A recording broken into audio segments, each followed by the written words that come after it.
Well, this Texas Chainsaw Massacre is definitely a Texas Chainsaw Massacre.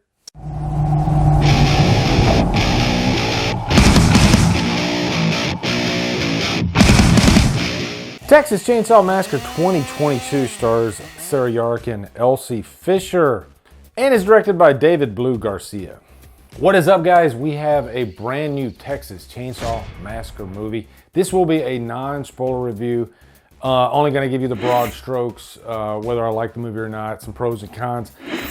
There's definitely some spoiler stuff to talk about in this movie, especially in terms of like the kills, some of the character motivations and whatnot. We're going to dig deep, or I guess if I'm talking Texas Chainsaw Massacre, we're going to carve a few layers down into this meat once we get to all the spoilers special. Also, I'm going to be doing a brand new ranking. Excited. This is like Texas Chainsaw Massacre week, all right? So anyway, this is going to be just a quick down and dirty, spoiler-free review. So first off, let's give you a quick plot synopsis. This is a Texas Chainsaw Massacre movie. It's usually the same freaking plot. These young people come to wherever Leatherface is, which is a horrible, horrible decision, and he hunts them down with a chainsaw. Okay, in this case, it's the young people. They show up in Harlow, the town of Harlow, which is deserted, and they want to, I guess, put a fresh coat of paint on it and, start a new community, Which, as I was watching this, it reminded me of Wrong Turn. Remember the new Wrong Turn movie? Wasn't that kind of the same plot? These young people wanted to, like, start up this new, fresh community thing. I could be getting my plots mixed up. It's one of those, but it definitely reminded me of that. But one hiccup was the bank was supposed to own the house where Leatherface resided. And so this old lady who happens to be like the house mother, she was a mother figure to Leatherface and a whole bunch of other orphans. It seems like every one of these Texas Chainsaw Massacre movies, they veer a little bit to the left of the main plot of the original, and they seem to like add something extra to it, which is kind of unneeded, but yeah, they do that. And so it's always an afterthought when you're done watching these movies too. Like, did I really even need to know that this was an orphanage? Not really. But somehow our core group of young people who get ahead of the bus that's coming later, they of course split up. And I don't want to go into any spoiler territory. There's a reason why they split up. But eventually Leatherface comes out and he dons the chainsaw. Okay, guys, first things first. Fede Alvarez and Rodo Sayaguez, who worked on Don't Breathe and Don't Breathe 2. As a matter of fact, Fede directed Don't Breathe, Rodo directed Don't Breathe 2. And they both came up with the story for this movie. That got my attention. That gave me a little bit of hope because this was a Netflix movie. That scared me.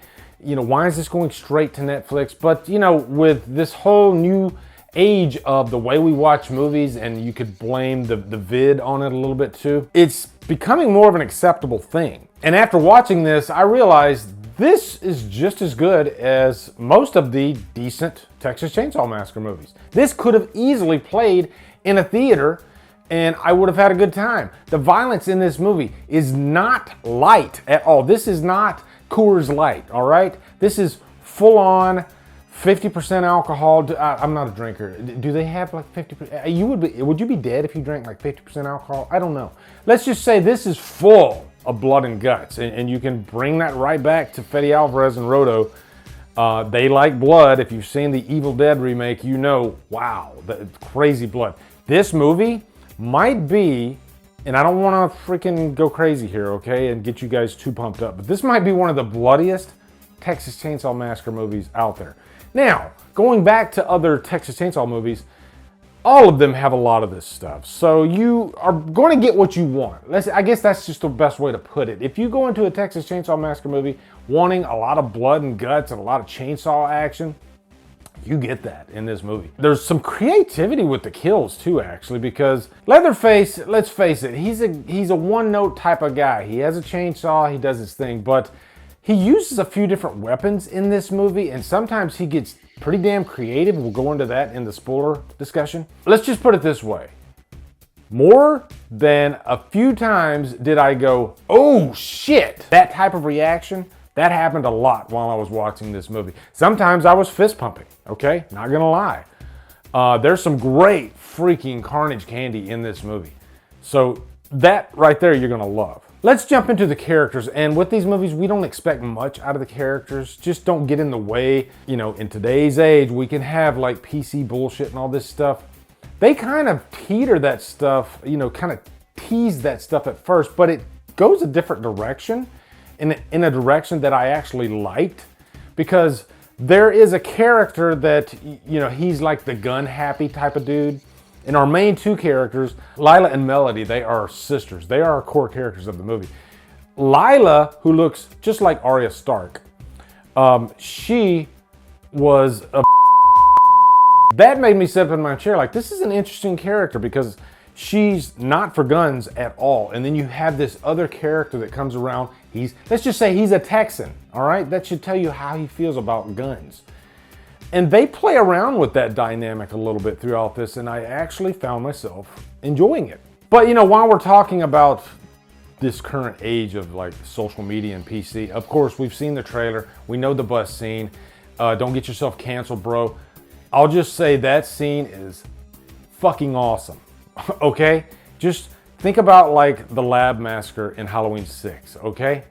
Yeah, some great stuff. You might get, well, I'm not gonna say anything. I'll wait till the spoiler review. I'm just gonna say that is one of the best scenes in the movie. I enjoyed the hell out of it. I was like, this is what I'm here for. That's it. Yeah, here we go. Now, going into the cons, who have I not mentioned? Sally, okay? Sally Hardesty. She feels pretty tacked on in this movie.